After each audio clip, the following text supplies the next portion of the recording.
Philosophy एक ऐसा subject है कि ये सब्जेक्ट खुद के अंदर खुद एग्जिस्ट नहीं कर सकता। इस सब्जेक्ट को खुद को एक्सप्रेस करने के लिए कोई दूसरा जो डिसिप्लिन है जैसे कि साइंस, मैथमेटिक्स, आर्ट और पेंटिंग, म्यूजिक, ये सारे चीज़ के थ्रू खुद को एक्सप्रेस करता है। जैसे फॉर एग्जांपल फिलोसॉफी में हम लोग देख सकते हैं the philosophy of mathematics, philosophy of history, philosophy of politics. लेकिन हम लोग ऐसा कोई सब्जेक्ट नहीं देखते हैं कि जैसे कि मैथमेटिक्स ऑफ फिलोसॉफी एक टर्म हो सकता है लेकिन ऐसा कोई सब्जेक्ट नहीं है। ऐसे ही आज हम लोग दो अलग अलग डिसिप्लिन, दो अलग अलग आर्ट फॉर्म, इसके ऊपर हम लोग फिलोसॉफी को अप्लाई करेंगे और जिसका फिलोसॉफिक इंटरप्रिटेशन के बारे में हम लोग एक्सप्लोर करेंगे। जैसे कि music and painting, the philosophy of music and the philosophy of painting. लेकिन ऐसा करना क्यों ज़रूरी है? अगर हम लोग सिर्फ पेंटिंग कर रहे हैं उसके फिलोसॉफी के बारे में जानने की ज़रूरत क्या है? या फिर हम लोग म्यूजिक प्रैक्टिस कर रहे हैं या फिर हम लोग कोई म्यूजिकल चीज़ को, इंस्ट्रूमेंट को हम लोग प्रैक्टिस कर रहे हैं, तो उसका फिलोसॉफिकल एस्पेक्ट के बारे में जानने की ज़रूरत क्या है? इसलिए हम लोगों को एक दूसरा एग्जाम्पल लेना होगा इससे पहले कि हम लोग स्टार्ट करें कि फिलोसॉफी ऑफ म्यूजिक और पेंटिंग के बारे में। प्लेटो का लिखा हुआ एक बुक है जिसका नाम है the Republic. Now this is the one of the most popular book in the whole history of Western civilization and it is known as the cornerstone of Western civilization।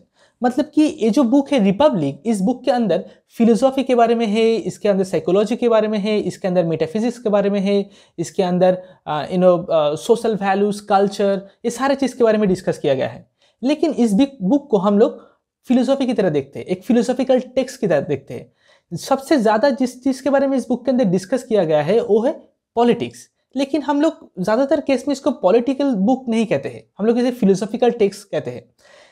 कभी कभार हम लोग इसे अगर फिलोसॉफिकल टेक्स्ट, अगर political text अगर हम लोग इसको कहे, लेकिन फिर भी हम लोग कभी इसे साइकोलॉजी बुक या फिर हम लोग इसे मैथमेटिक्स बुक ऐसा कुछ नहीं कहते। लेकिन ये सारे इस बुक के अंदर ये सारे सब्जेक्ट है। तो पॉलिटिक्स एक ऐसा चीज़ है जिसको सस्टेन करने के लिए, मतलब फिलोसॉफी एक ऐसा चीज़ है जिसको खुद से पॉलिटिक्स को एसोसिएट करने के थ्रू एक्सप्रेस करता है।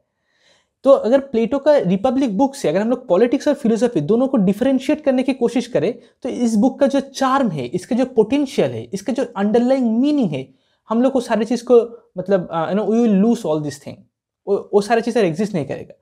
ऐसे ही अगर हम लोग को कोई चीज़ का बहुत डीपर मीनिंग जानना है तो उसका फिलोसॉफिकल एस्पेक्ट जो है उसके बारे में एक्सप्लोर करना है।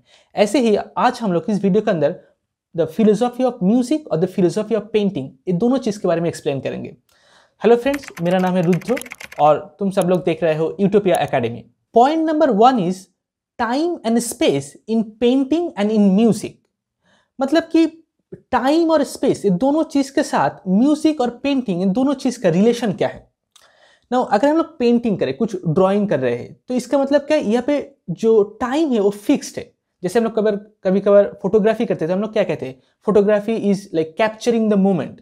मतलब कि वो टाइम में फिक्स्ड है।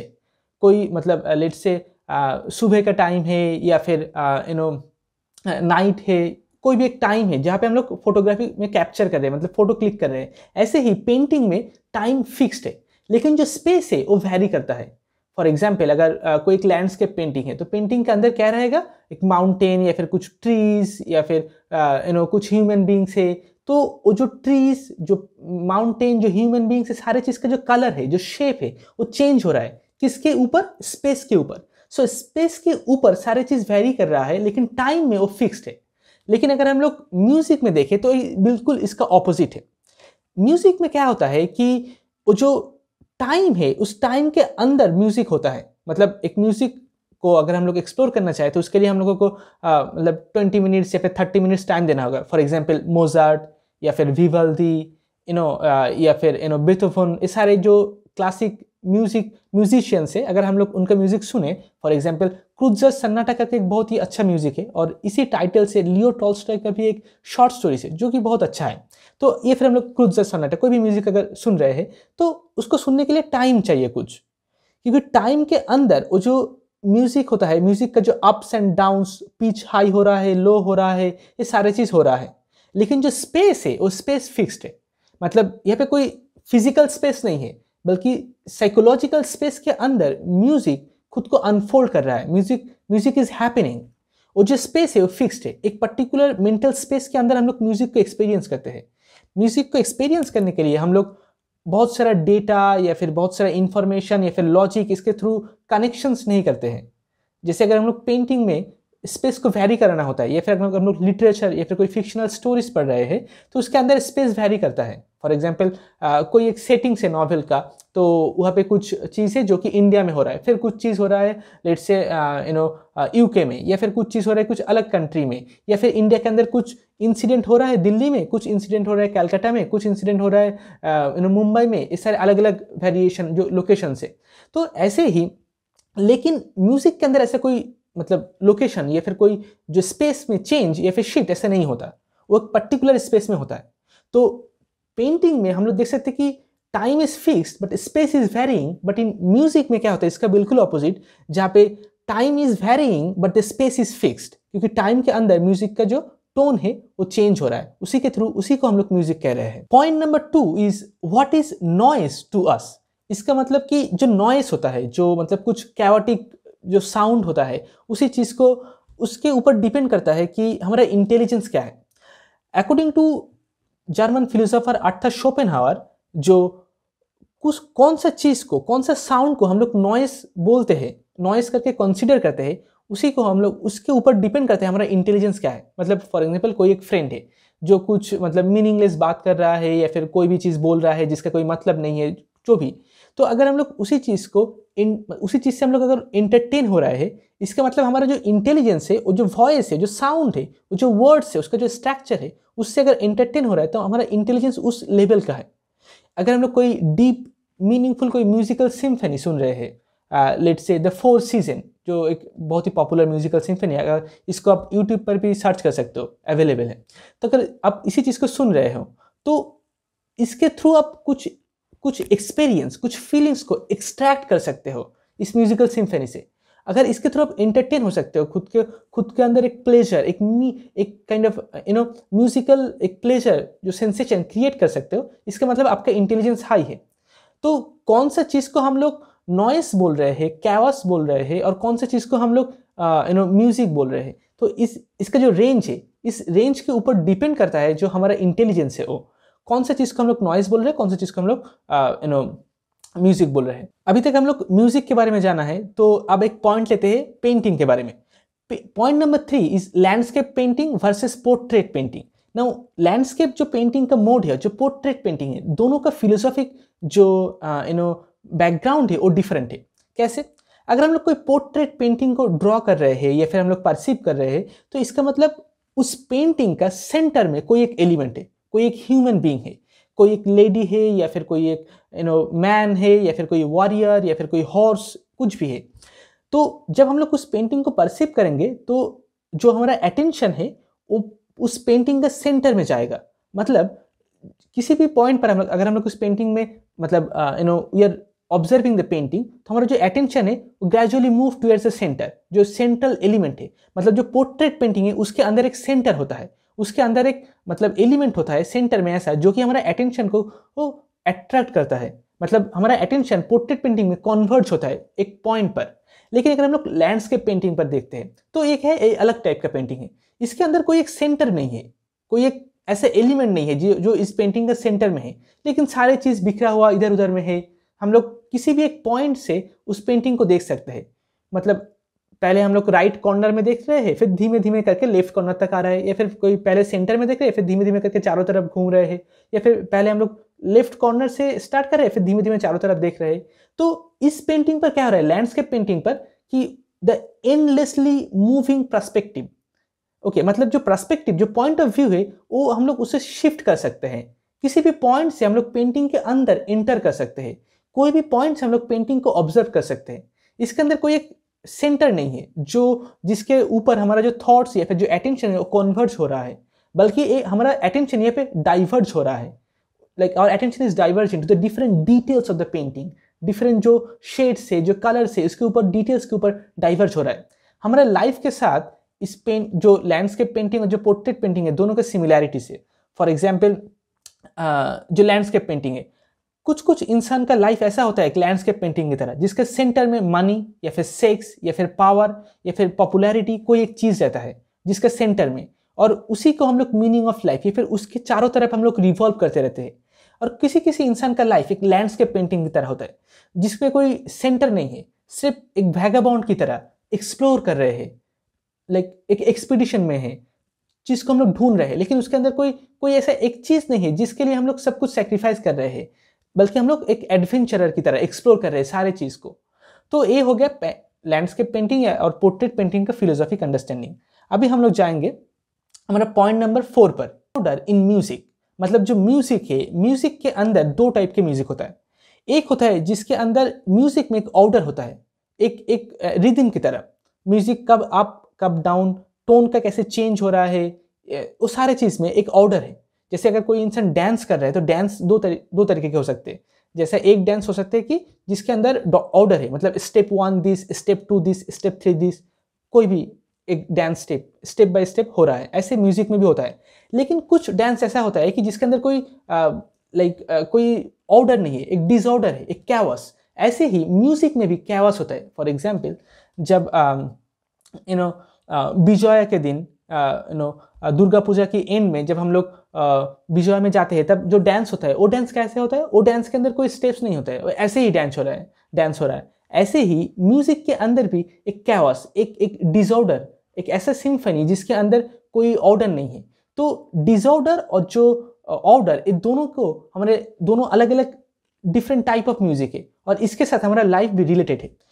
मतलब जैसे कि फॉर एग्जाम्पल अगर हम लोग प्री मॉडर्न टाइम में देखें तो वहाँ पे जो कल्चर था, उस कल्चर के अंदर कुछ ऑर्डर्स थे, कुछ सोशल पॉलिटिकल, कुछ अलग टाइप का ऑर्डर थे। लेकिन जब हम लोग मॉडर्न एरा में आ रहे थे, एक ऑर्डर से एक दूसरा, मतलब एक पीरियड से दूसरे पीरियड में ट्रांजिशन हो रहा था, तब कुछ कैओटिक चीज़ होता है। तो कुछ कुछ म्यूजिक है जो कि उस कैओस को रिप्रेजेंट करने की कोशिश करते हैं। फॉर एग्जाम्पल, जैसे अगर हम लोग यूनिवर्स की बात करें, तो यूनिवर्स में जब बिग बैंग हुआ था तो ये कोई ऑर्डर में नहीं हुआ था, एक स्ट्रक्चरल जो थीम है इसका, या फिर कोई एक सिस्टमेटिक वे में नहीं हुआ था, एक कैओस की तरह, एक जस्ट कंपल्शन, ब्लास्ट हुआ है। तो ऐसे ही जो डिसऑर्डर म्यूजिक है, जो कैओटिक म्यूजिक है, वो इस चीज़ को रिप्रेजेंट करने की कोशिश करते हैं कि हमारा लाइफ, जब हम लोग कोई वॉर जोन में होते हैं, या फिर कोई पॉलिटिकल डिसरप्शन हो रहा है, या फिर कोई इकोनॉमिक क्राइसिस में जा रहे हैं, या फिर कोई पर्सनल ट्रॉमा या फिर एंग्जाइटी में से जा रहे हैं, तो हमारा लाइफ में कैओस है, एक डिसऑर्डर है। जैसे यूनिवर्स में कैओस होता है किसी किसी टाइम पर, ऐसे ही एक कैओस में, इस कैओस को रिप्रेजेंट करने के लिए जो डिसऑर्डर म्यूजिक है, और जो ऑर्डर, जो प्रॉपर स्ट्रक्चर में जो म्यूजिक है, वो हमारे लाइफ का जो रिदम है, एक लाइफ के एक सिस्टमेटिक स्ट्रक्चर को रिप्रेजेंट करने की कोशिश करता है। लेकिन इससे भी फंडामेंटल चीज़ यही है कि जो जिस म्यूजिक के अंदर ऑर्डर है, उसके अंदर भी एक थोड़ा सा डिसऑर्डर अभी कभी कभी हम लोग ऑब्जर्व कर सकते हैं। जैसे अगर कोई इंसान स्टेप बाय स्टेप डांस कर रहा है, तो उसके अंदर भी किसी भी स्टेप में, किसी भी जगह पे थोड़ा सा उस स्टेप को हम लोग not in the proper order, ऐसे हम लोग सोच सकते हैं, ऐसे हम लोग ऑब्जर्व कर सकते हैं कि कोई भी एक ऐसा स्टेप है जो प्रॉपर ऑर्डर में नहीं हो रहा है, तो उसके अंडरलाइन में एक कैओस है, एक डिसऑर्डर है। और जिसके अंदर हम लोग डिसऑर्डर देख रहे हैं, वो जो डिसऑर्डर है उसके अंदर भी एक कोई ना कोई मतलब एक ऑर्डर एग्जिस्ट कर रहा है। डिसऑर्डर को अगर हम लोग बहुत अच्छी तरीके से ऑब्जर्व करें, तो इस डिसऑर्डर का, उस कैओस के अंदर भी कोई पैटर्न ऑकर हो रहा है, कोई एक पैटर्न इमर्ज हो रहा है उसमें से। तो ये था हमारा दो अलग अलग टाइप का जो म्यूजिक है उसका एक्सप्लेनेशन। अभी हम लोग जाएंगे पॉइंट नंबर 5 पे, 2 टाइप्स ऑफ पेंटिंग। पेंटिंग हम लोग जब ड्रॉ करते हैं तब दो अलग अलग तरीके से कर सकते हैं। सबसे पहला जो है उसे हम लोग कह सकते हैं कि नेइव पेंटिंग। इसका मतलब है ऐसा एक पेंटिंग बनाना जिसके अंदर पेंटर खुद एब्सेंट रहेगा। मतलब कि ऐसा, फॉर एग्जांपल कोई एक ट्री है, मैं इस ट्री को ड्रॉ कर रहा हूँ, पेंट कर रहा हूँ, ठीक है, अपने कैनवस के ऊपर। लेकिन जैसा ट्री है, मैं बिल्कुल ऐसा ही ट्री ड्रॉ करने की कोशिश कर रहा हूँ, और मैं ट्री को छोड़कर और दूसरा कोई भी पेंटिंग नहीं बना रहा हूँ। 100 times, thousands of times, 10,000s of times, I'm just drawing one single tree. And मतलब बार बार एक ही ट्री को ड्रॉ करने के थ्रू मैं उस ट्री का जो डिटेल्स है, उसका जो इनर मीनिंग है, उसका जो एग्जिस्टेंस है, उसी को हम लोग, उस चीज़ को हम लोग इस कैनवस के अंदर कैप्चर करने की कोशिश कर रहे हैं। उसके अंदर मैं कोई भी चीज़ ऐड नहीं कर रहा हूँ और उसमें से कोई भी चीज़ में सब्सट्रैक्ट नहीं कर रहा हूँ। तो वो क्या है, एक ट्री है जिसको हम लोग प्रिजर्व कर रहे हैं, मैं एक मिरर की तरह एज ए पेंटर रिफ्लेक्ट कर रहा हूँ। तो इसे हम लोग कहते हैं नेइव पेंटिंग। लेकिन दूसरा एक टाइप का पेंटिंग है जहाँ पे हम लोग कोई एक ट्री को ड्रॉ कर रहे हैं, लेकिन उस ड्राइंग के दौरान उसके बीच में कोई एक जगह पे हम थोड़ा सा चेंज कर दिया, या फिर उस ट्री का जो ब्रांचेस है उसके ऊपर से कोई एक फ्रूट्स की जगह ह्यूमन का फेस आ रहा है, उसका जो रूट्स है, रूट्स की जगह पे कोई फिशेस है, हम लोग थोड़ा सा उसमें कुछ चीज़ हम लोग ऐड कर रहे हैं उसमें, जो कि रियल में नहीं है। ये जो एडिशन है, ये पर्टिकुलर मेरा जो इंडिविजुअलिटी है एज ए पेंटर, उसका सिग्निफिकेंस है। मतलब उस चीज़ को हम लोग कह सकते हैं सिग्नेचर ऑफ द पेंटर। मतलब पेंटर खुद का जो इंडिविजुअलिटी है, उस इंडिविजुअलिटी को एज ए स्पार्क उस पेंटिंग के अंदर स्प्रेड कर रहा है, खुद का एग्जिस्टेंस को डिफाइन कर रहा है। तो ये जो स्टाइल ऑफ पेंटिंग है, इस पेंटिंग में पेंटर एग्जिस्ट कर रहा है। पेंटर नेइव नहीं है, सेंटिमेंटल है, खुद का एग्जिस्टेंस का वैल्यू उसको स्प्रेड करना है, खुद का इंडिविजुअलिटी को, इंडिविजुअलिटी जो है उसका इंपॉर्टेंस है। लेकिन पहले जो टाइप ऑफ पेंटिंग था उसके अंदर हम लोग क्या देख सकते हैं कि वहाँ पे पेंटर एब्सेंट होने की कोशिश कर रहे हैं, जिसे हम लोग कह सकते हैं let it be in the flow with the life. जो भी हो रहा है उसको मिरराइज करना, उसको जस्ट एक्सपीरियंस करना और फिर उसको रिफ्लेक्ट करना, कोई भी सवाल ना पूछना, एक पोएट्रिक एक्सपीरियंस की तरह। लेकिन यहाँ पे एक पोएट्रिक एक्सपीरियंस की तरह नहीं, बल्कि हम लोग चीज़ों को चेंज करने के थ्रू एक नया स्टाइल डेवलप कर रहे हैं। इस चीज़ को हम लोग कह सकते हैं कि द वेस्टर्न स्टाइल। और जो हम लोग पहला जो टाइप ऑफ पेंटिंग है, ये एक थोड़ा कुछ हद तक हम लोग कह सकते हैं कि ईस्टर्न पेंटिंग। इस्लाम रिलीजियस के अंदर पेंटिंग को हराम कहा गया है। इसका मतलब है painting is not a good thing, only evil people do painting. क्यों? क्योंकि पेंटिंग का जो वेस्टर्न स्टाइल है, इसके अंदर हम लोग नया चीज़ को क्रिएट कर सकते हैं। नया चीज़ को हम लोग पेंटिंग के थ्रू हम लोग we can give birth of all those imaginary things, जो कि एक्चुअल में सही नहीं है। ऐसा इस्लाम के जो ट्रेडिशन है उसके अंदर माना जाता है। इसी टॉपिक के ऊपर एक बहुत अच्छा किताब भी है जो कि तुर्किश नॉवेलिस्ट ओरहन पामुक को लिखा हुआ है, जिस बुक का नाम है माई नेम इज रेड। और इसी बुक के लिए उनको 2006 में नोबेल प्राइज मिला था। ओके, तो अभी हम लोग पेंटिंग के टॉपिक से हम लोग हमारे नेक्स्ट पॉइंट पे आ जाते हैं। Number 6, different types of art, painting, music, cinema, short stories and novels. This the different forms of art, different types of art.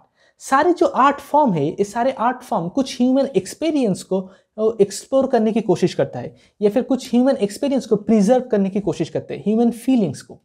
लेकिन ये जो सारे आर्ट फॉर्म है, सारे आर्ट फॉर्म के अंदर सबसे सुपीरियर जो आर्ट फॉर्म है वो है नॉवेल। और ये सारे आर्ट फॉर्म के अंदर खुद का कुछ अलग अलग फॉर्म्स है, जैसे म्यूजिक अलग टाइप में चलता है, पेंटिंग अलग है, और शॉर्ट स्टोरीज अलग है, लैंडस्केप पेंटिंग अलग है, या फिर हम लोग कह सकते हैं कि पोएट्री एक अलग आर्ट फॉर्म है, नॉवेल जो फिक्शनल स्टोरीज होते हैं वो अलग है। तो ये सारे आर्ट फॉर्म के अंदर सबसे ज़्यादा पावरफुल कौन है?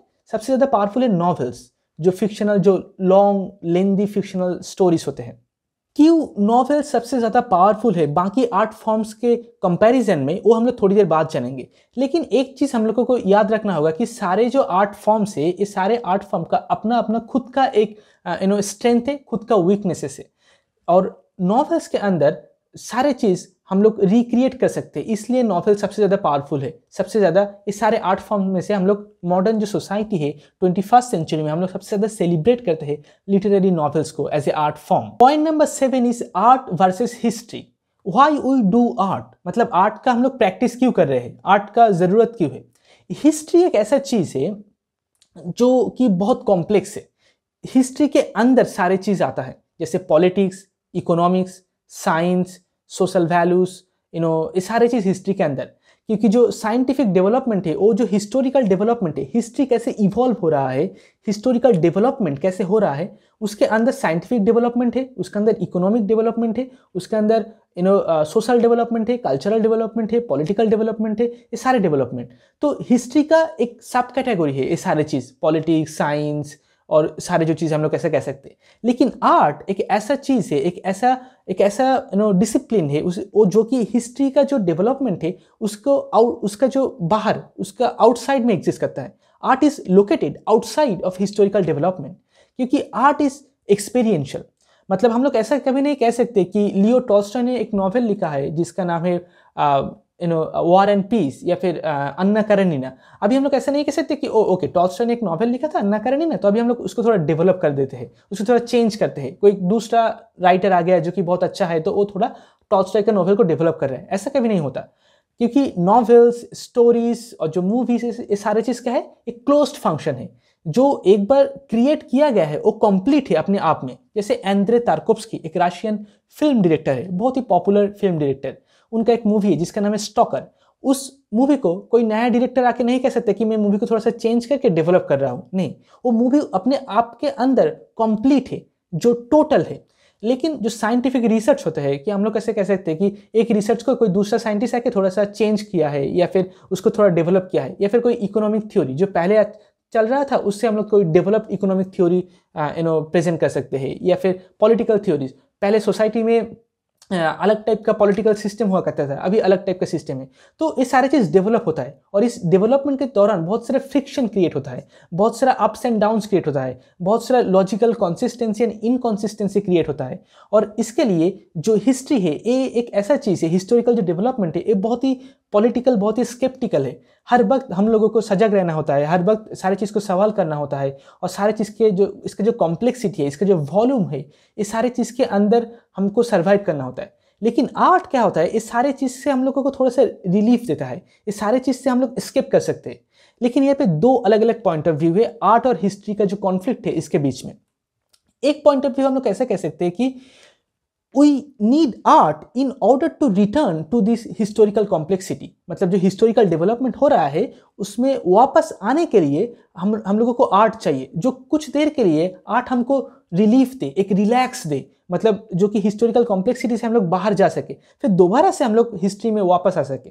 और इसका जो कॉम्प्लेक्सिटी है, जो पॉलिटिकल जो मूवमेंट चल रहा है, जो सोशल मूवमेंट, इस सारी चीज़ में हम लोग पार्टिसिपेट कर सके। लेकिन दूसरा एक पॉइंट ऑफ व्यू ऐसा है कि एक्चुअल में जो हिस्टोरिकल डेवलपमेंट चल रहा है इसका फाइनल जो एम्बिशन है वही आर्ट है। मतलब एक्चुअल में हम लोग क्या चाहते हैं, एक आर्टिस्टिक एक्सप्लोरेशन, जो artistic meaning of our existence, of our life, और उसी को मतलब उसी चीज़ को हम लोग एक्सप्लोर कर रहे हैं, हिस्ट्री डेवलपमेंट के थ्रू वहाँ पे पहुँचने की कोशिश कर रहा है। तो आर्ट एक फाइनल पॉइंट की तरह है, एक फाइनल गोल की तरह है। ओके, तो कोई अलग अलग इंसान के लिए ये जो पॉइंट ऑफ व्यू अलग अलग होता है। लेकिन एक चीज़ हम लोगों को याद रखना है कि फॉर एग्जाम्पल लेट्स से कोविड-19 में अगर इंसान का डेथ हो रहा है तो आर्ट उसमें कोई हेल्प नहीं कर सकता, कोई मूवी या फिर कोई पेंटिंग, कोई म्यूजिक उसमें हेल्प नहीं कर सकता। उसको सॉल्व करने के लिए हम लोगों को एक्चुअल में रिसर्च करना होगा और वैक्सीन बनाना होगा और उसको मतलब सॉल्व करना होगा। तो जो प्रॉब्लम सॉल्विंग ये हिस्टोरिकल डेवलपमेंट के अंदर आता है, आर्ट के अंदर नहीं। तो ऐसे हम लोग को प्रॉब्लम सॉल्व करना होगा, और जो कि हिस्टोरिकल डेवलपमेंट है। लेकिन इसके साथ साथ इसको भी हम लोगों को याद रखना है कि जितना भी आप प्रॉब्लम सॉल्व कर लो, जो भी चीज़ आपको क्रिएट करना है, सोशल डेवलपमेंट, पॉलिटिकल डेवलपमेंट, सारी चीज़ आप कर लो, लेकिन अगर आपके लाइफ के अंदर फीलिंग्स नहीं है, द मीनिंग ऑफ फीलिंग्स का जो एक्सट्रैक्शन, इसका जो inner spark, the current of the feelings of being amazed to observe something which is beautiful, तो आपका लाइफ के अंदर जितना भी प्रॉब्लम सॉल्व कर लो उससे कुछ फर्क नहीं पड़ता। ठीक है, हो सकता है बिलियनर हो लेकिन बाद में जाके सुसाइड करना होगा आपको। तो art give U a touch of life, एक टच ऑफ मीनिंग। तो दोनों की ज़रूरत है, लेकिन आपको इन दोनों में से आर्ट और हिस्ट्री को के अंदर कौन सा चीज़ को आप ज़्यादा प्रायोरिटी देते हो, वो कॉमेंट सेक्शन में मुझे लिख के ज़रूर बताना। आज इस वीडियो का लास्ट जो पॉइंट है उसका नाम है why novel is the most powerful and the most beautiful art form. इसके बारे में हम लोग डिस्कस करेंगे। अगर आप अभी तक इस वीडियो को देख रहे हो तो हमारे चैनल को जरूर सब्सक्राइब करना और कमेंट में बताना इस सारे पॉइंट्स में से कौन सा पॉइंट आपको सबसे ज़्यादा अच्छा लगा। नाउ नॉवेल क्यों सबसे ज़्यादा पावरफुल है, इसके लिए हम लोगों को देखना होगा कि नॉवेल के अंदर टाइम और जो स्पेस दोनों चीज़ एग्जिस्ट कर सकता है। मतलब नॉवेल को स्टडी करने के लिए हम लोग को बहुत ज़्यादा टाइम चाहिए और नॉवेल के अंदर स्पेस भी शिफ्ट होता है, लेकिन ये दोनों चीज़ साइकोलॉजिकल लेवल पे होता है। और नॉवेल के अंदर मतलब फॉर एग्जांपल कुछ चीज़ें जिसे हम लोग कहते हैं प्रोलेप्सिस, मतलब कुछ नॉवेल्स होते हैं जो कुछ चैप्टर्स के बाद ऐसे स्टार्ट होता है कि बहुत साल बाद या फिर इससे 20 साल पहले, इसका मतलब है प्रोलेप्सिस कहा जाता है इसको। मतलब टाइम के अंदर जंप हो रहा है, जो फिक्शनल स्टोरी से अलग अलग टाइम को दिखाने की कोशिश कर रहा है। तो नॉवेल के अंदर टाइम चेंज होता है फिक्शनल स्टोरी के अंदर, और इसको स्टडी करने के लिए भी हम लोगों को बहुत ज़्यादा टाइम लगता है। दूसरा चीज़ है क्या, जियोग्राफी, मतलब नॉवेल के अंदर लोकेशन चेंज होता है। मतलब नॉवेल के अंदर जो चीज़ हम लोग स्टडी कर रहे हैं वो अलग अलग सेटिंग्स के ऊपर बेस्ड होता है। कुछ इवेंट्स अलग अलग डिफरेंट जियोग्राफिक प्लेस पर अनफोल्ड होता है।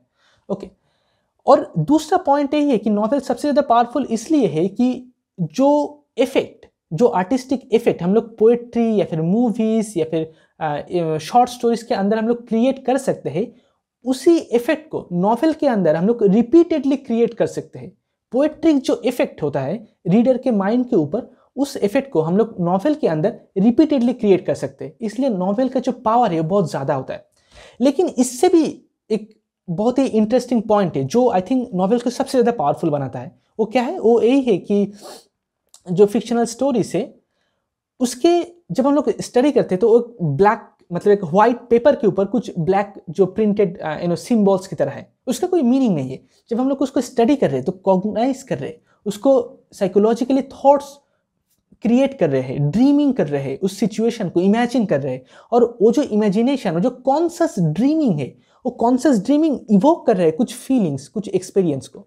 लेकिन दूसरा जो सारे आर्ट फॉर्म है, वो सारे आर्ट फॉर्म हमारे सेंसेस के ऊपर बेस्ड है।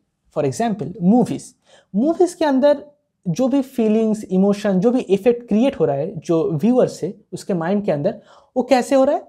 जो आईज के थ्रू हम लोग ऑब्जर्व कर रहे हैं, परसीव कर रहे हैं। जो म्यूजिक मूवीज में सुनाया जा रहा है, हम लोग मतलब we are listening to the music of the movie.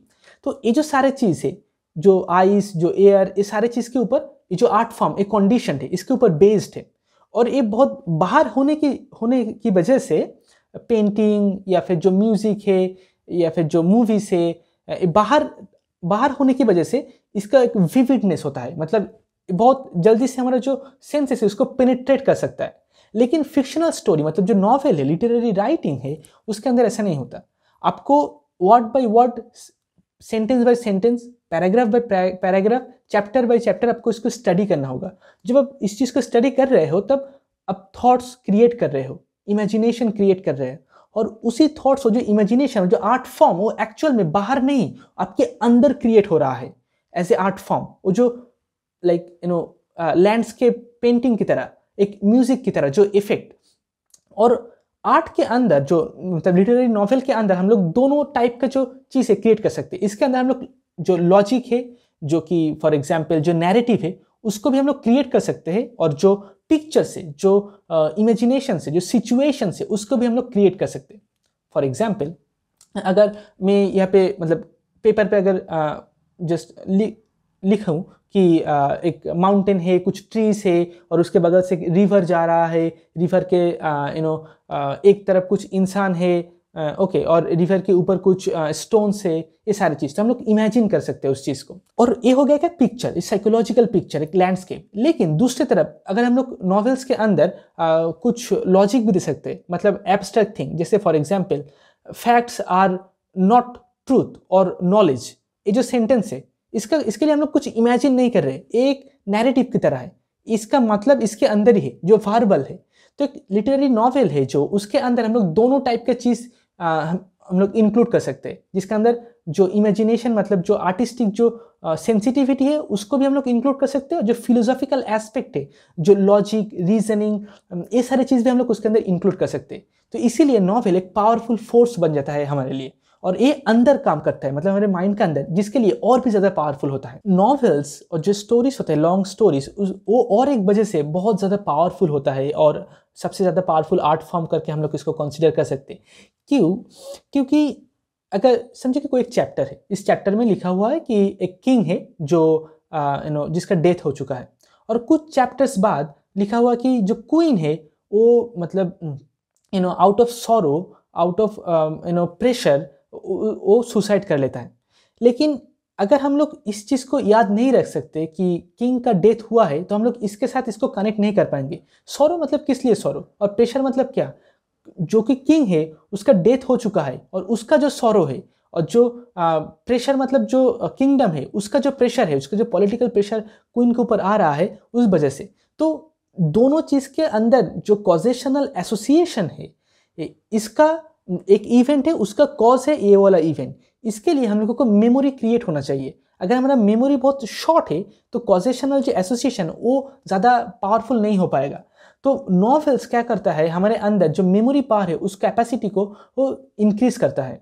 इसके साथ साथ जो कॉजेशनल लिंक है उसके थ्रू हम लोग नॉवेल को स्टडी करते हैं। एक इवेंट हुआ, उसके बाद में दूसरा इवेंट, उसके बाद में तीसरा, उसके बाद कुछ हो रहा है, ये सारे चीज़ जो डायलॉग्स हो रहा है, ये सारे चीज़। इसीलिए नॉवेल हमारे अंदर जो कॉजेशनल जो लिंक का जो कैपेसिटी है वो भी इंक्रीज करता है एक तरफ, और दूसरी तरफ हमारा जो इमेजिनेशन, जो क्रिएटिव थिंकिंग, उसको भी इंक्रीज करता है, उसको भी हेल्प मतलब इंप्रूव करने के लिए इवोक करता है।